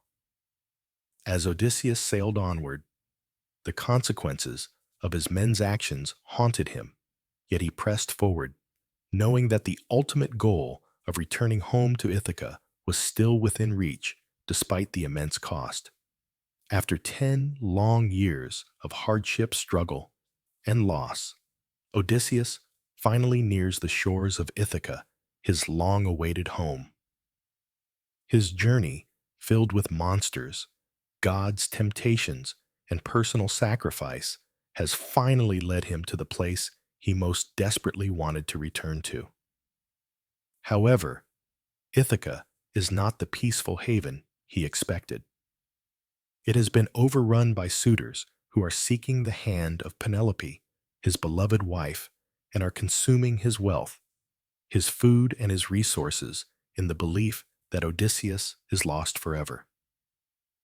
As he steps foot on the land that he has fought so hard to return to, Odysseus finds his world fractured and his home in turmoil. Odysseus's return to Ithaca is not the grand reunion that one might expect for a hero who has been absent for so long. Instead, he arrives secretly with his ship hidden on the shore, determined to assess the situation and formulate a plan. Understanding that he cannot reveal himself immediately, Odysseus decides to take on the guise of a beggar, asking for help and observing the state of affairs in his kingdom without arousing suspicion. The goddess Athena, who has been a guiding force for Odysseus throughout his journey, aids him in this transformation.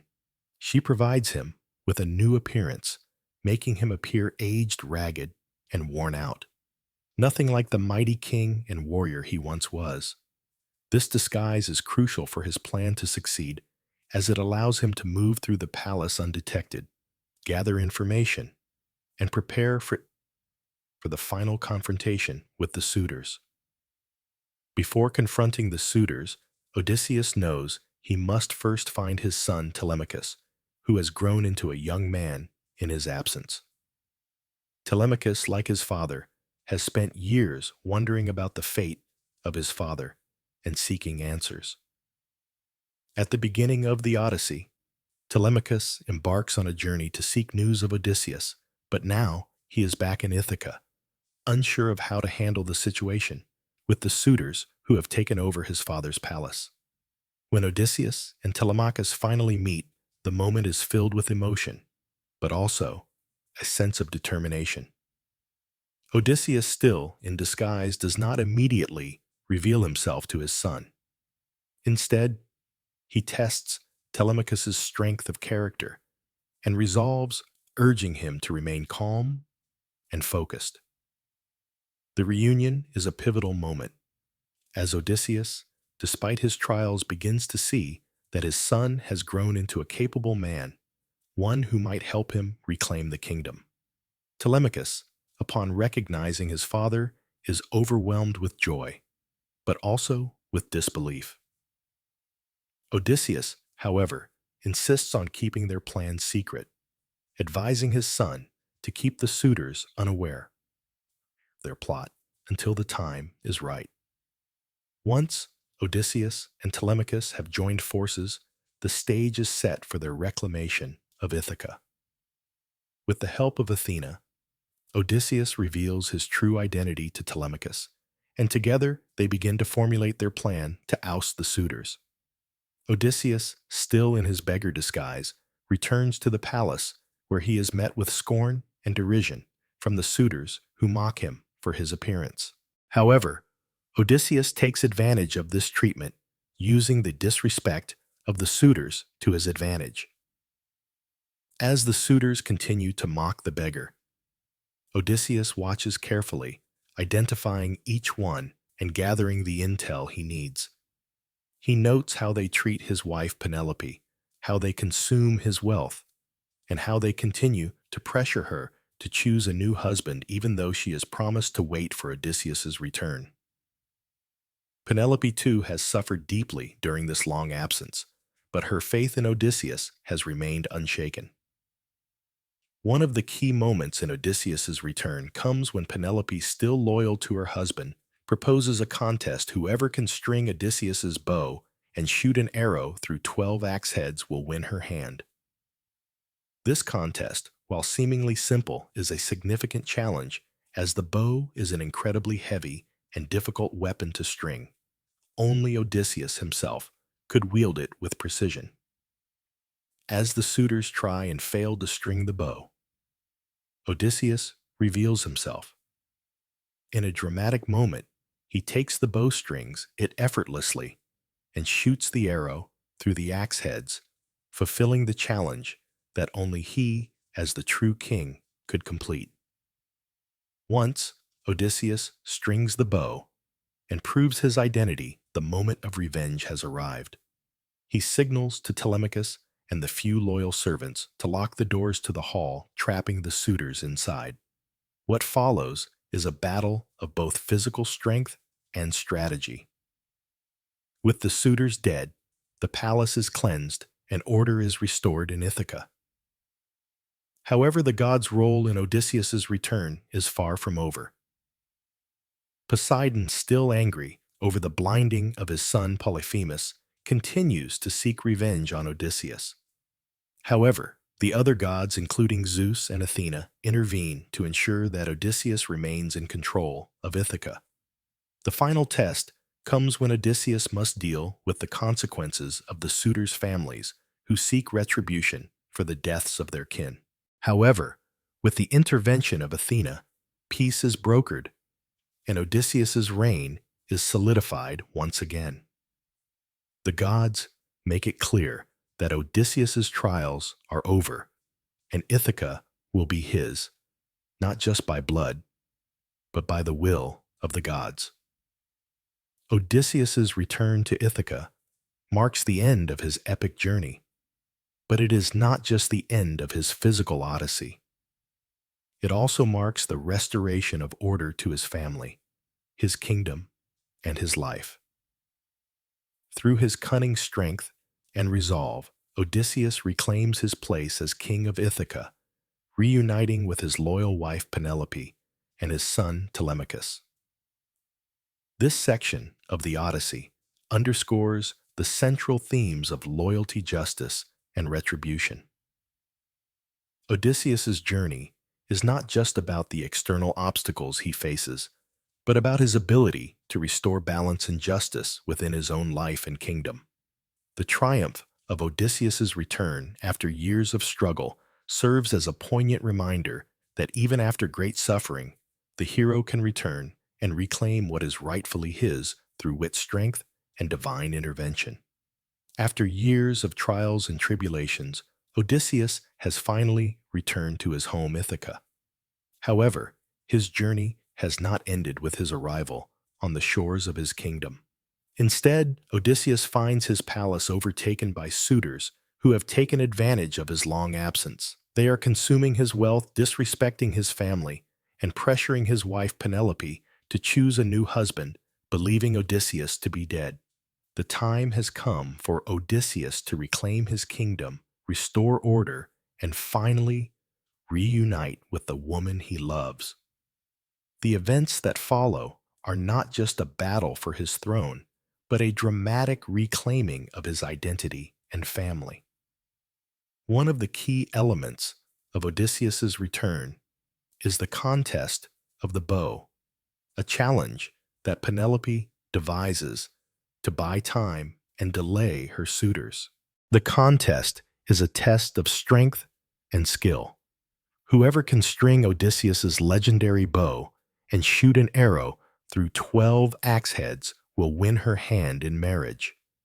This bow is a symbol of Odysseus's power. Only he, as the true king, is capable of wielding it. The suitors, unaware that Odysseus has already returned in disguise, eagerly attempt to string the bow, but all fail miserably. The difficulty of the task lies in the immense weight of the bow and the skill required to string it, making it a near impossible feat for the suitors. Each of the men struggles with the bow, and as they fail, they grow more frustrated. Their inability to complete the challenge serves as a clear indication that Odysseus is the rightful ruler, for only he can manage such a feat. Finally, after watching the suitors fail, Odysseus steps forward. The moment is electric with tension. Still in disguise, he asks Penelope for permission to try the bow. Penelope, unsure of the beggar's true identity, agrees. The suitors laugh at him, thinking him to be just another hopeless contestant. However, with a single motion, Odysseus strings the bow effortlessly and draws the arrow, sending it through the 12 axe heads just as he did in his prime. At that moment, Odysseus reveals himself to the suitors. He sheds his disguise, revealing his true identity as the king of Ithaca. The suitors, realizing that the beggar they had mocked was in fact the man they had so often heard of, are struck with terror. But it is too late. Odysseus is back, and he has come to reclaim what is his. Odysseus's return does not come without a fight. As the suitors realize their mistake, they attempt to defend themselves, but they are no match for the combined might of Odysseus and Telemachus. Odysseus, with his unmatched skill with the bow, begins to pick off the suitors one by one. Telemachus, now a young man with a growing sense of responsibility, stands by his father's side, helping to defeat the suitors who had dared to overrun their home. Odysseus's power is unmatched, and the suitors fall before him. Each man who took part in the desecration of his kingdom is punished. The gods, especially Athena, who has supported Odysseus throughout his journey, intervene to ensure his victory. With her divine aid, Odysseus and Telemachus fight their way through the remaining suitors and their hired weapons. The battle is brutal, and the suitors, once so confident and arrogant, are now desperate. Their defeat is swift and complete. Odysseus's vengeance is both physical and symbolic. The suitors represent the disruption of order, and their fall is a sign that balance is being restored in Ithaca. Though Odysseus has defeated the suitors and reclaimed his home, there is still one final trial he must face: Penelope. Penelope, faithful and patient as ever, is unsure whether the man before her is truly her husband. She has endured 20 years of uncertainty and heartache, waiting for the return of Odysseus. But now that he is here, she faces a moment of doubt. To ensure that this is truly her husband, Penelope decides to test him. She orders that their bed be moved, knowing full well that only Odysseus would know that the bed is impossible to move. This bed, crafted by Odysseus himself, has one leg made from a living olive tree, and its immobility is a secret that only the two of them share. When Odysseus responds correctly, revealing the secret of the bed and showing his deep knowledge of their shared life, Penelope is convinced that he is truly her husband. Their reunion is emotional, as years of separation, longing, and uncertainty are finally brought to an end. Penelope, having been tested and tried by the suitors and the years of waiting, embraces Odysseus, and together they rejoice in their reunion. It is a moment of deep relief, and it marks the restoration of their family and kingdom. After the defeat of the suitors, Odysseus must restore order in Ithaca. The families of the suitors, enraged by the deaths of their loved ones, threaten revenge. However, Odysseus's long journey and the support of Athena enable him to resolve this conflict peacefully. With Athena's intervention, a final peace agreement is reached, and Odysseus's rule is solidified. The men who sought vengeance are pacified, and the kingdom of Ithaca is once again restored to its rightful ruler. The final act of Odysseus's journey is one of reconciliation, as peace is established between the various factions in Ithaca. Odysseus, now a wise and seasoned ruler, is able to govern his people once more, bringing stability and order to his kingdom. Odysseus's final battle and reunion with Penelope are symbolic of the restoration of order in the chaos that has defined his journey. From the moment he left Ithaca to the moment he returned, Odysseus's story has been about overcoming disorder, whether it's through the gods' trials, the struggles with monsters and temptations, or the internal challenges of his own character. His reunion with Penelope is a symbolic return to balance and unity, not just within his family, but within his kingdom and the world around him. The battles and hardships he faced were not only tests of his physical prowess, but also of his ability to restore harmony. In the end, it is not just about reclaiming his throne, but about bringing peace to his family, his people, and his land. Penelope's faithfulness and patience throughout the years are a testament to the theme of loyalty and perseverance. She too has suffered through the uncertainty of Odysseus's absence, but has maintained hope in his return. Their reunion is not just a victory over the suitors, but a victory over time and fate. It represents the triumph of love, loyalty, and the belief in what is just. The final battle and reunion with Penelope mark the culmination of Odysseus's long and difficult journey. After years of trials, Odysseus's victory over the suitors and his reunion with Penelope symbolize the restoration of both his kingdom and his family.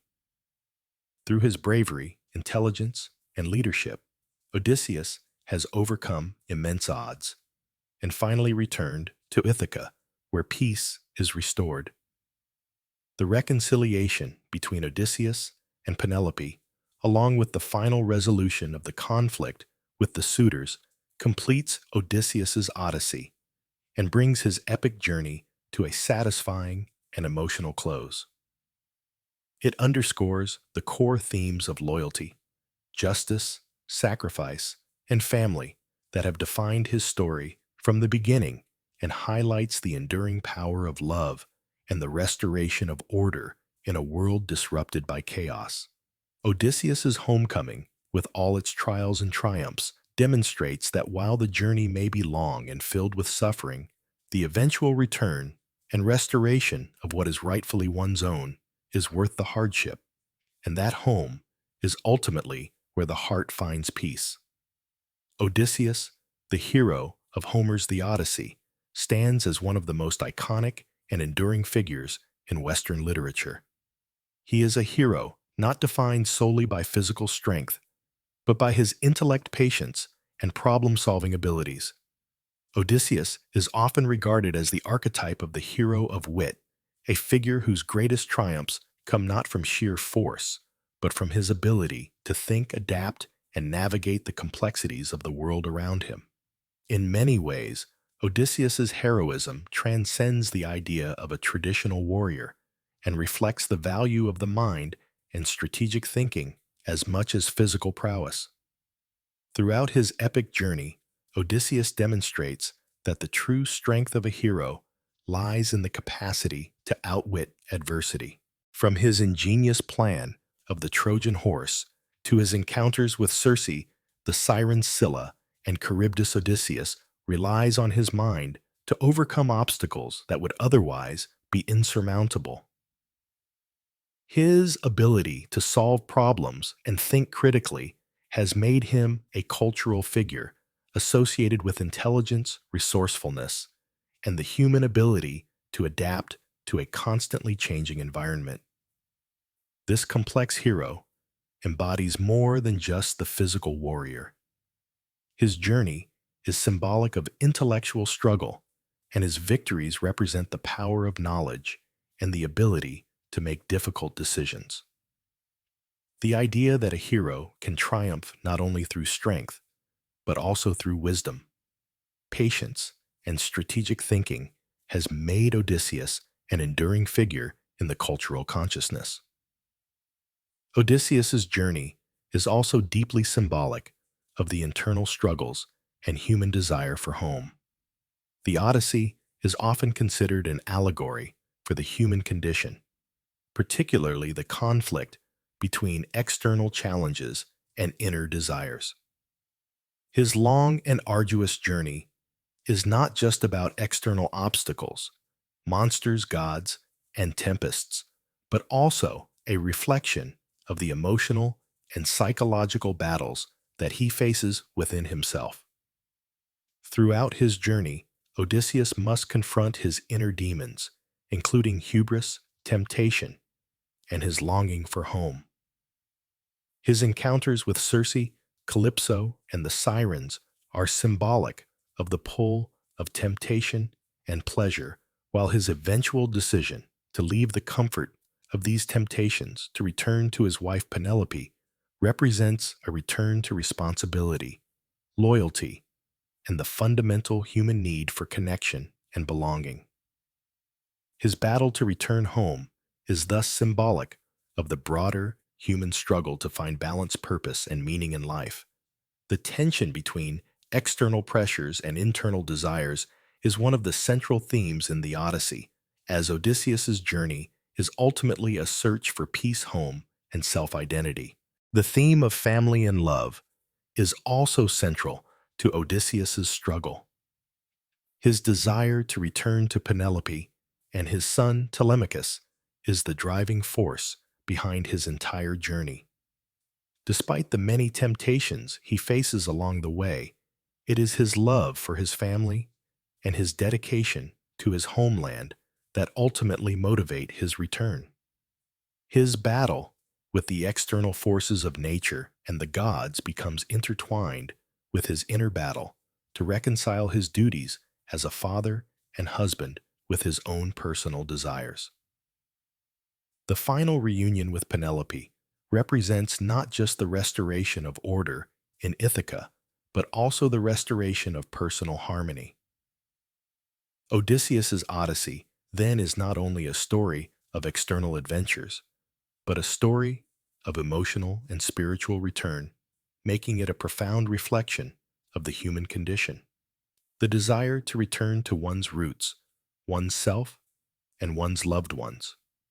Odysseus's story in the Odyssey has had an immense impact on Western literature, shaping the very foundations of storytelling drama and the concept of the heroic journey. Homer's work is one of the earliest examples of the epic genre, and its influence extends far beyond ancient Greece. The Odyssey is not only one of the oldest works of Western literature, but also one of the most widely studied, interpreted, and reimagined pieces of writing in history.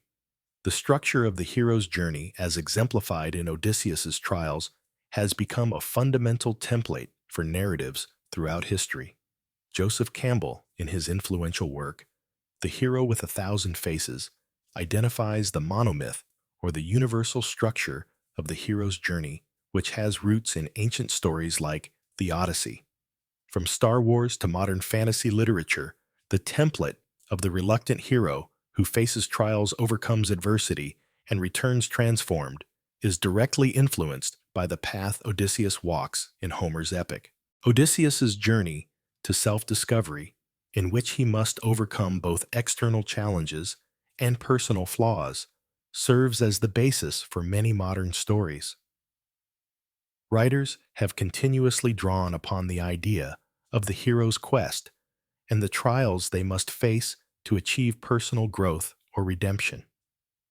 The archetype of the hero who must undergo a transformation, confront temptation, and ultimately return home is a recurrent theme in Western literary tradition.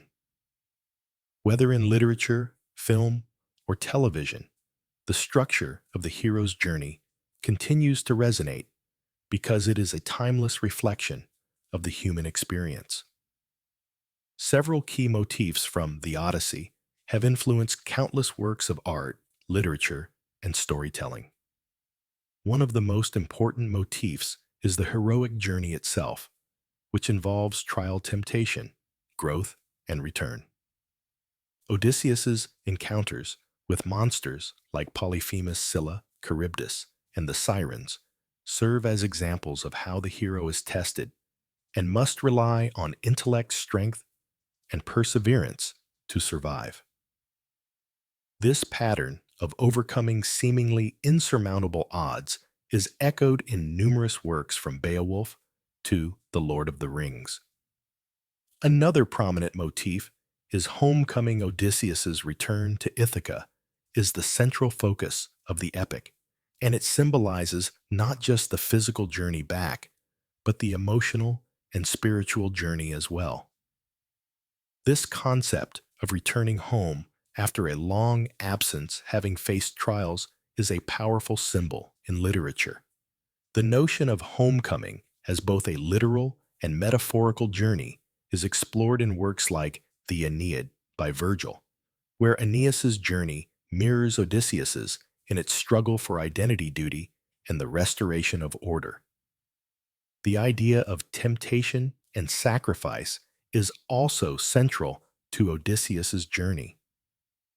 The Sirens Circe and Calypso each represent a type of temptation that Odysseus must overcome in order to stay true to his ultimate goal of returning home. These encounters have influenced later literary works that explore the conflict between personal desire and duty.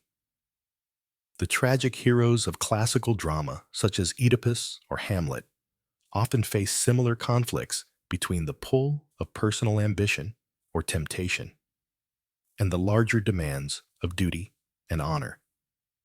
Finally, Odysseus's story has contributed to the literary motif of the unreliable narrator. Odysseus's retelling of his journey in books 9 to 12 of the Odyssey is an important moment in Western literature where the hero himself recounts his adventures with the potential for subjective bias. This has influenced later works that explore the distortion of truth or the unreliable nature of memory seen in modern literature by authors such as William Faulkner and Gabriel Garcia Marquez. Beyond literature, Odysseus's legacy has seeped into other forms of art and philosophy, shaping cultural and intellectual thought throughout history. The idea of the heroic journey and personal transformation resonates not only in narrative fiction, but in visual art theater and philosophical discourse.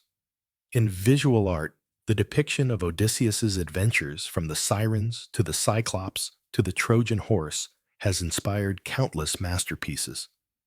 Artists like Johann Wolfgang von Goethe and Eugène Delacroix have produced dramatic interpretations of the epic, capturing the emotional and physical challenges Odysseus faces on his journey. The imagery of Odysseus's encounter with the Sirens, for example, has been a focal point in art, symbolizing the dangerous allure of temptation. In philosophy, Odysseus's journey has been used to explore concepts of identity, self-determination, and the meaning of home. The existential nature of his trials, coupled with his relentless quest to return to Ithaca, speaks to larger questions about the human condition, freedom, and the consequences of choices. In popular culture, Odysseus's legacy continues to influence stories in film, television, and even video games. The trope of the reluctant hero who must face seemingly insurmountable odds only to return home changed is seen in Hollywood blockbusters such as Gladiator, The Matrix, and Indiana Jones. The modern adventurer hero owes much to Odysseus, and his story continues to inspire new generations of creators and storytellers. Odysseus's story remains an enduring part of Western culture because it addresses universal themes of struggle, growth, and redemption. His wisdom, patience, and ability to overcome both internal and external obstacles have made him a timeless symbol of the heroic journey. His Odyssey is not merely a tale of physical adventure, but a profound exploration of the human spirit. The influence of Odysseus is seen not only in literature, but in the very framework of modern storytelling philosophy and art. Through the trials of the Odyssey, Odysseus becomes more than just a mythical hero. He becomes a model for human perseverance and the quest for identity, belonging, and home. His legacy continues to shape our understanding of heroism and self-realization, ensuring that his journey remains as relevant today as it was in ancient Greece. The life and journey of Odysseus is a long and arduous one, marked by countless trials and obstacles. From his departure for the Trojan War to his eventual return to Ithaca, Odysseus faces a series of daunting challenges, including monstrous creatures, vengeful gods, and temptations that threaten to derail his quest. Yet, it is his intelligence, resourcefulness, patience, and deep love for his family that ultimately allow him to persevere. Odysseus is not just a warrior of brute strength, he is a hero of wit and wisdom. Whether it's outwitting the Cyclops, navigating the dangers of Scylla and Charybdis, or surviving the allure of the Sirens, Odysseus relies on his mind to survive the most perilous situations. His journey is a testament to the power of intellect and the human spirit, showing that true heroism comes not only from physical strength, but from the ability to adapt, think, and make difficult choices. The Odyssey is not just an adventure story. It is a philosophical exploration of life, love, and morality. Odysseus's journey represents the universal struggle between temptation and duty, between selfish desire and loyalty to family. It is a profound reflection on the human condition, the ways we confront adversity, the importance of making difficult choices, and the ultimate value of home and family. At its core, the Odyssey is about the search for home and identity. Odysseus's longing to return to Ithaca symbolizes the human desire for belonging, peace, and reunion with loved ones. It's a story that resonates deeply with anyone who has faced hardship or uncertainty and is searching for purpose and meaning in their own lives.